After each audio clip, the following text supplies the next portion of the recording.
Hi everybody, welcome back to another random tandem video. In this video I'm going to show you how to make a quick Italian ice without having to boil water. And you're probably thinking, huh? Yeah, you can do it without boiling water.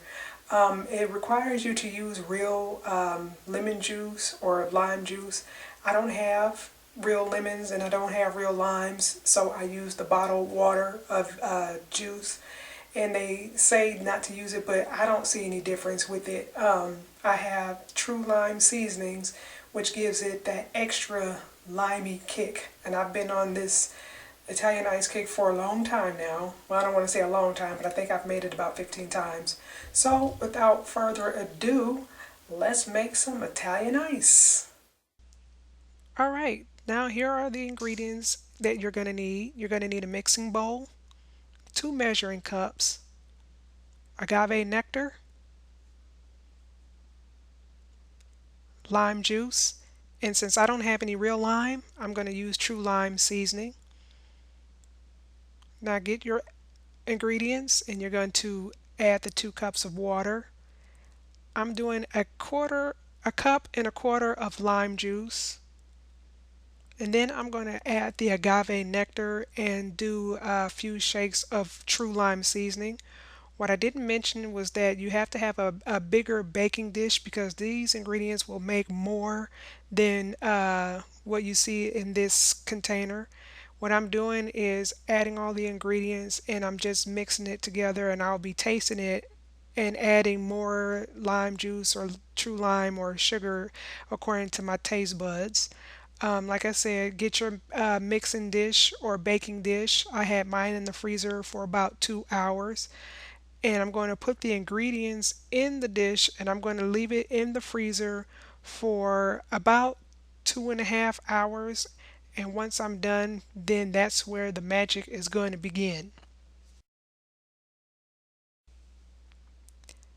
Alright, this has been in the freezer for about 2.5 hours. I got my little fork here and I'm just gonna gently rake the frozen slush until it becomes slush. I'm just raking this until I can break up all of the hard liquid, I guess.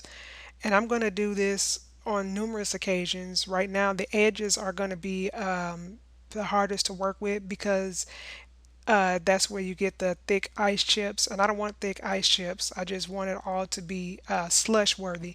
So I'm just breaking this up and putting it into a slush form. And when I get done, I am going to just break it back down, put it in the freezer for another 2 hours, and repeat this process.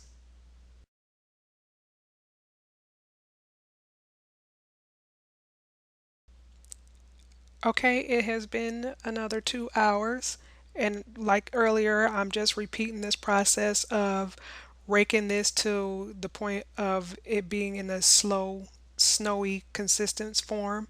It's still soft in the middle, so I'm going to have to put this in there a little in the freezer and leave it in there a little longer than I did before.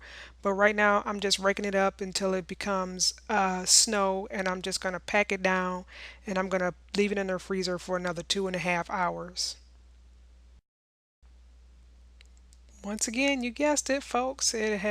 Time has passed by, and I am just still repeating the process of getting this to the consistency that I want, and I'm just breaking up the ice. Um, it's still in the consistency that I don't like because it's still soft in the middle, and I'm just gonna once again put it back in the freezer and let it freeze. And I'm just packing it down again. I think it's because I'm running out of dish. I need a bigger dish for this. And it looks like it's making more than what I thought it would be. But I'm packing it down and I'm going to put it back in the freezer. This is my last and final step of breaking this up to its no soft consistency. This is my Italian ice without having to boil water. See, it's nice and fluffy, cold and sweet to eat. I'm going to enjoy it, and I hope you guys enjoy it if you try it. Thank you guys for watching, and I will see you in my next random tandem video.